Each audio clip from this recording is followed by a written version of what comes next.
तीसरे दिन की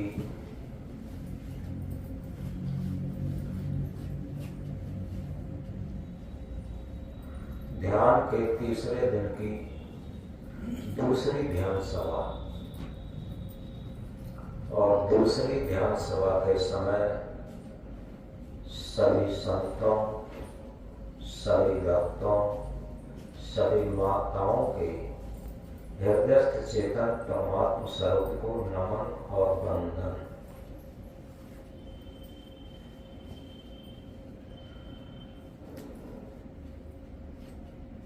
जब हमारे जीवन में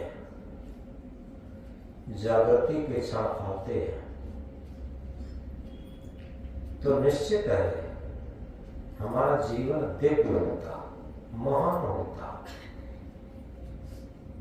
क्योंकि हम अपने जीवन को जागृति में व्यतीत नहीं करते।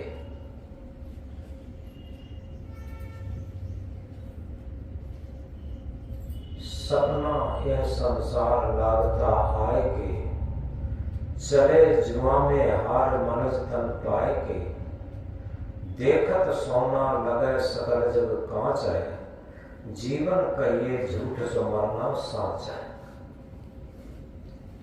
यथार्थ में कभी कभी जब मृत्यु की घटना सामने होती है, और कौन सी मृत्यु, जो अपना बहुत प्रेमी होता है उसकी जब मृत्यु होती है, तब आदमी थोड़ा जागृत होता, उसे लगता है कि ये खत्म हो गया और इसी तरीके से किसी दिन हम भी खत्म हो सकते। ऐसे जब भाव बनते हैं तो कुछ देर के लिए जागृति के क्षण आते हैं, अन्यथा पूरा जीवन व्यामोह में खत्म होता।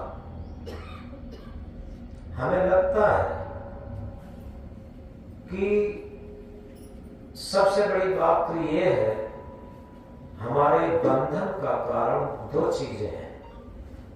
एक तो हमारे अंदर कर्तापन का अहंकार।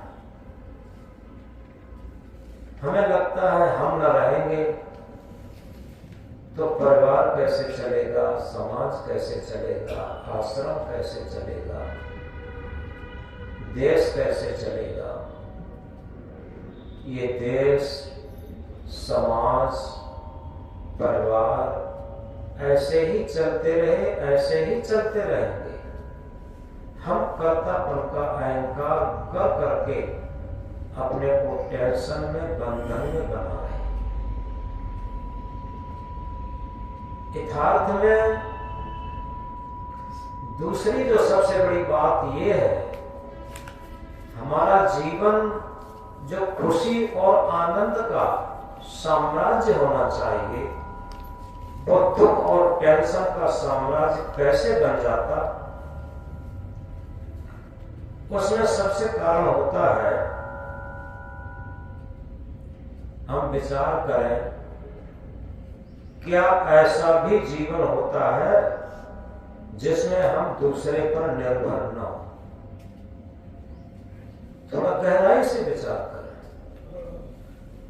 वो एक शेर में कहा है, यूं तो हर किसी का दिल किसी न किसी पर पैदा होता है, मगर प्रेम करने का तौर जुदा होता है। ऐसा दुनिया में कोई व्यक्ति नहीं है जिसका दिल कहीं न कहीं समर्पित न हो, लेकिन समर्पित होने का जो तौर है, तरीका है, वो अलग अलग होता। सदगुरु कबीर साहब बीजक में क्या कहते हैं, जब तक दिल पर दिल नहीं तब तक सब सुख न है। जब तक हमारा दिल हमारे दिल पर ही समर्पित नहीं होगा, संतुलित नहीं होगा, एकाग्र नहीं होगा, तब तक सब सुख ना है। पूर्ण सुख, पूर्ण शांति नहीं मिल सकती। इस बात को बहुत गहराई से समझा जाए उसके लिए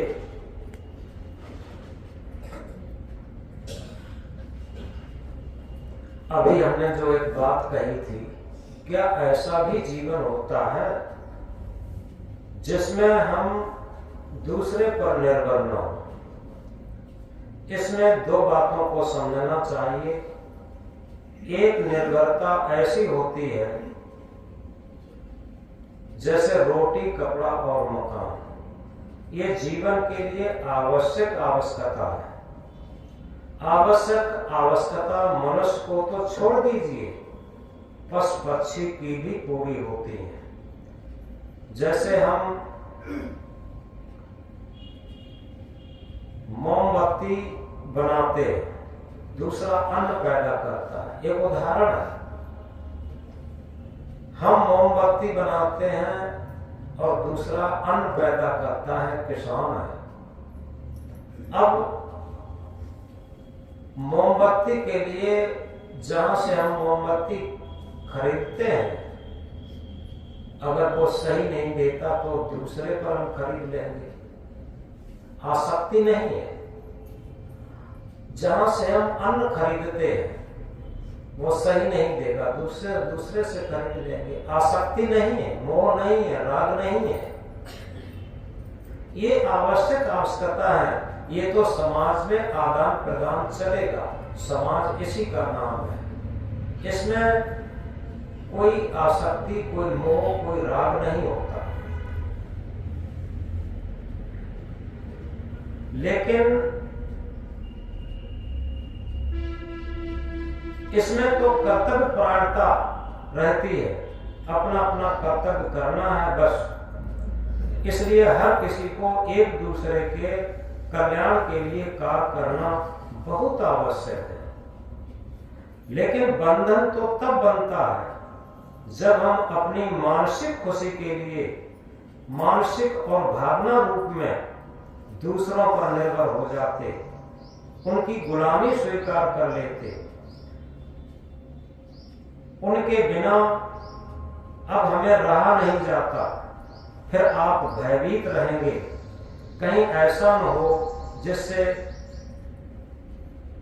हमें मानसिक और भावनात्मक खुशी मिलती है, वो कहीं हमारा साथ न छोड़ दें, वो कहीं छूट न जाए। इसलिए इस बात को गहराई से समझ लें, जहां निस्वार्थ प्रेम होगा वहां डर और भय नहीं। जब तक साथ रहा तब तक रहा। अब इस तरह के व्यवहार में पूर्ण कर्तव्य निष्ठा के साथ प्रेम भी बना रहेगा और संबंध भी बना रहेगा, लेकिन कोई चिपकाहट नहीं आएगी। जहां चिपकना होता है आसक्ति वहीं पर होती है।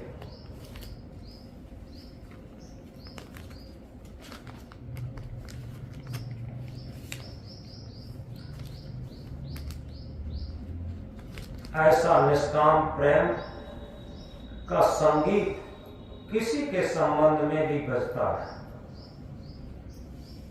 संबंध बिछड़ जाने पर भी बजता है। निस्वार्थ प्रेम का एक ऐसा संगीत है जो अकेले में भी बजता है। जब आप किसी से चिपकते नहीं हैं, चिपकने की आदत छोड़ देते हैं। इंसानी संगत कभी अकेलेपन को दूर नहीं कर सकती।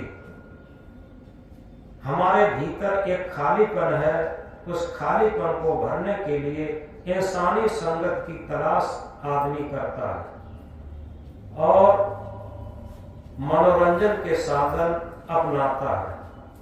आज मनोरंजन के साधनों का इतना उद्योग बढ़ गया है, व्यापार बढ़ गया है, इसके बिना किसी को नहीं रह जाता। और जितना ये इन मनोरंजनों के साधन पर आधारित हो गया है, चिपक गया है, उतना ही वो अंदर से खाली खालीपन महसूस करता। भरा तो नहीं आज तक। अगर भरा होता तो उसके बिना बेचैनी क्यों होती? रात दिन मोबाइल, टीवी और मनोरंजन के साधन देखने के बाद भी उतना ही खाली खालीपन बढ़ता चला जा रहा है, घटता कहाँ है? यही तो मानसिक गुलामी है। और जो मानसिक गुलामी के लिए चिपकाहट करता है वही समझो सबसे बड़ा बंधन में है और वही सबसे बड़ा दुख में है, टेंशन में है।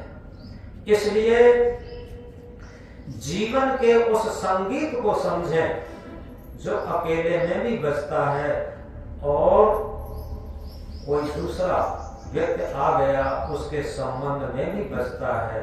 उसे कहते हैं प्रेम का संगीत। वो प्रेम मोह नहीं होता, वो प्रेम आसक्ति नहीं होती, वो प्रेम राग नहीं होता। वहां अगर संबंध है अच्छी बात है और संबंध बिछड़ गया और अच्छी बात है, इस तरीके का रहता। वहां निस्वार्थता रहती, निष्कामता रहती। जहां निस्वार्थ भावना रहती है, निष्काम भावना रहती है, वहां सच्चा प्रेम का संगीत बजता है। और ऐसा निष्काम प्रेम का संगीत अकेले में भी बजता है। यही वही ध्यान विधि है जो अकेले में बैठ करके अपने को पूर्ण भरा भरा महसूस करे, खालीपन न महसूस करे, समझो उसके अंदर प्रेम का संगीत बज रहा है। जो अकेले में बैठ करके घबराता है और उसे भरना चाहता है किसी इंसानी संगत से या मनोरंजन के साधन से, वो कभी तीन काल में भर नहीं सकता। और जो अकेले में बैठ करके उस प्रेम के आनंद में आनंदित रहता, तो एक उदाहरण से समझेंगे। एक वृक्ष के नीचे एक संत अकेले में अपनी साधना में बैठे थे और उधर से एक धनी मानी सेठ का जाना हुआ। उन्होंने कहा, अरे महाराज अकेले कैसे बैठे? पहली बार में उन्होंने नहीं सुना, दूसरी बार कहा, तीसरी बार कहा, तब उन्होंने सुना और ये कहा कि सेठ जी अभी तो हम अकेले नहीं थे, लेकिन अब हम अकेले हो गए। आप आ गए, अब हम अकेले हो गए। तो सेठ ने बहुत आश्चर्यचकित होकर कहा कि महात्मा जी आप पागलपन जैसी बात कैसे करते हो? अरे अभी बिल्कुल अकेले बैठे थे तब तुम कहते थे कि हम अकेले नहीं थे, और जब हम आ गए तब कहते हो हम अकेले हो गए। उन्होंने कहा बात सही है, क्योंकि अभी हम अपने शांति के संगीत में थे, हमारे साथ शांति भी थी। अब जब आप आ गए, शांति चली गई, अब हम अकेले हो गए। तो ये उदाहरण द्वारा समझना है कि जिस साधक को, जिस भक्त को, जिस किसी व्यक्ति को अकेले में आनंद आने लगे, अकेले में शांति मिलने लगे, समझो वही जीवन जीने का सच्चा सार, उसी का जीवन जीना सच्चा सार्थक होता है और वही जीवन के सच्चे संगीत को प्राप्त कर पाता, सच्चे आनंद और सच्ची शांति को प्राप्त कर पाता। तो इसलिए ये ध्यान किसी मत मजहब का नहीं है, ये सार्वभौमिक है। आप किसी मत के हैं, किसी भी मजहब के हैं, इससे कोई लेना देना नहीं। इसमें कोई भी मत मजहब की बात नहीं है। जिस तरीके से जो सार्वभौमिक रोग होता है उसके लिए सार्वभौमिक दवा की जरूरत होती है, यह एक सार्वभौमिक रोग है कि सभी दुखी हैं और उस दुख को दूर करने के लिए, सार्वभौमिक दुख को दूर करने के लिए सार्वभौमिक दवा की जरूरत है। और वो दवा है अपने मन को अनासक्त बनाना, राग रहित बनाना। ये राग सहित मन को बीमारी है। आप गृहस्थी में हैं, भक्ति में इसका मतलब नहीं है। कल हमने उदाहरण दिया था ब्रदर जनक का। गृहस्थी में ही रजतजनक थे, लेकिन क्या था, मन का अहंकार नहीं था। बस चाहे हम व्यक्ति में हो चाहे गृहस्थी में हो, जितना मन अहंकारी होगा वो उतना ही ग्रसा होगा। छोटी छोटी बातों में लोग ग्रसे होते, उसके बिना चैन नहीं रहता। अभी ध्यान शिविर में बहुत सादा भोजन चलता है, लेकिन लोगों को कम पसंद आता। कम नमक, कम मसाले, कम मिर्च, ये सब कम पसंद आते, क्योंकि आसक्ति जुड़ चुकी है। और यथार्थ में अगर सही भूख लगे तो नमक से रोटी इतनी अच्छी लगेगी कि शायद कोई भी व्यंजन नहीं लग सकता। लेकिन अभी मैंने मनोरंजन के साधन बताए थे, अकेलेपन को भरने के लिए इतना बढ़ गया, आदमी उतना ही दुखी होता चला जाता और अकेला होता चला जाता।